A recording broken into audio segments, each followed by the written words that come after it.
मित्रांनो, आता आपण नवीन सोसायटीचे रजिस्ट्रेशन आपल्या वेबसाईटवर कसे करायचे ते पाहूया.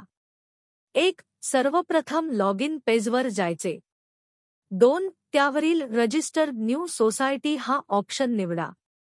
3. त्यानंतर तुम्हाला वरील प्रमाणे तुमच्या नवीन सोसायटीची माहिती भरण्यासाठी एक नवीन स्क्रीन उपलब्ध होईल. या स्क्रीनमध्ये तुमच्या सोसायटीची माहिती भरण्यापूर्वी तुम्हाला सेव्हचा ऑप्शन दाबून हे पाहता येईल की कोणती माहिती भरणे यामध्ये आवश्यक आहे. 4. तुमच्या नवीन सोसायटीची माहिती भरण्यासाठी खालील ऑप्शन्स दिलेले आहेत. 1. संस्थेचे पूर्ण नाव. 2. संस्था किती युनिटची आहे.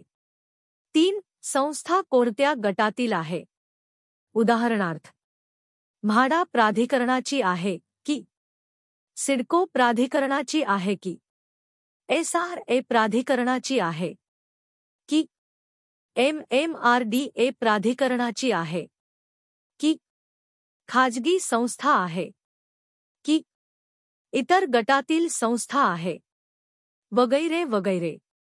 यातील कोणताही एक ऑप्शन तुम्हाला निवडावा लागेल. 4. त्यानंतर त्या संस्थेचा नोंदणी क्रमांक नमूद करा.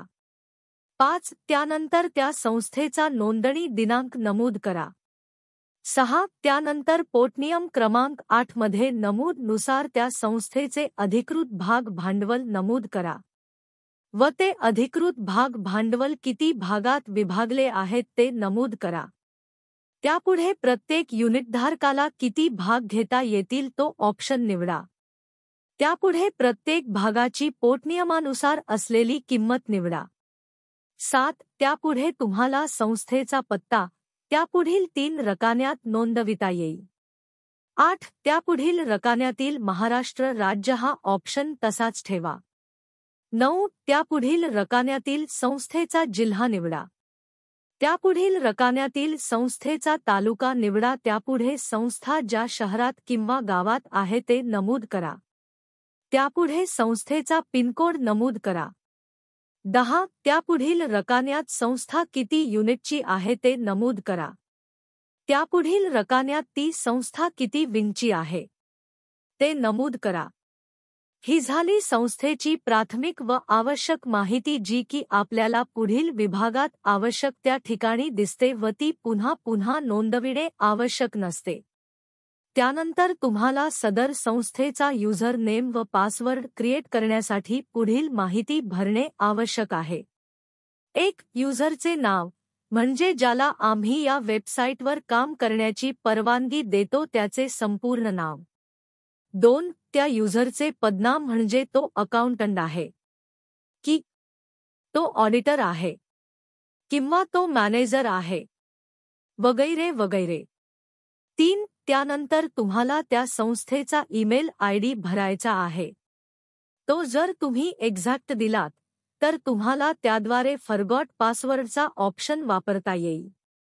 अन्यथा तुम्ही चुकीचा किंवा फेक दिलात तरी हरकत नाही, तोच तुमचा युजर नेम असेल व तो तुम्हाला लॉगिनसाठी वापरता येईल.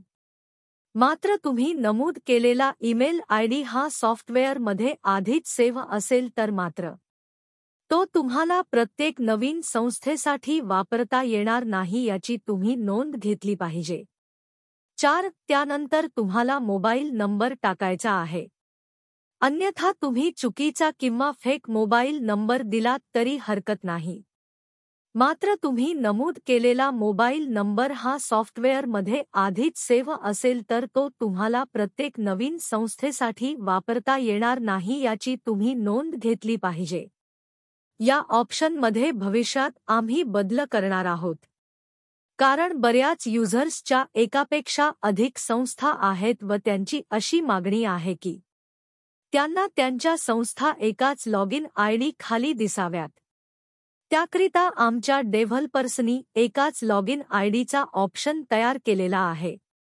तो देखील तुम्हाला वापरता येईल, मात्र त्यासाठी तुमच्याकडे 3 पेक्षा जास्त संस्था असाव्यात. तुम्ही वरील प्रमाणे संस्था रजिस्ट्रेशनची माहिती भरल्यावर त्यात नमूद केलेला ईमेल ID लॉगिन करण्यासाठी तुम्हाला वापरा आणि त्यापुढे पासवर्ड 1 2 3 4 5 असा नोंदवून त्यापुढे सोसायटी हा ऑप्शन निवडून लॉग इन करा. त्यानंतर तुम्हाला तुमच्या संस्थेचे ऑनलाईन अकाउंट आमच्या वेबसाईटवर ठेवता येतील. नोंदणीकृत युजर्सना आमच्याकडून अकाउंटिंग, ऑडिटिंग व कायदेशीर सल्ला तसेच मार्गदर्शन वेळोवेळी मिळेल. असे मार्गदर्शन तसेच सल्ला अन्य सॉफ्टवेअर कंपन्या आजमितीस कोणालाही प्रोव्हाइड करीत नाहीत ही वस्तुस्थिती आहे आणि ती तुम्हालाही मान्य करावीच लागेल.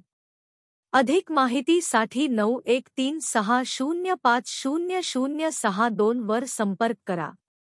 तुम्ही आमचा व्हिडिओ काळजीपूर्वक व शेवटपर्यंत ऐकलात यासाठी आम्ही तुमचे आभारी आहोत. धन्यवाद.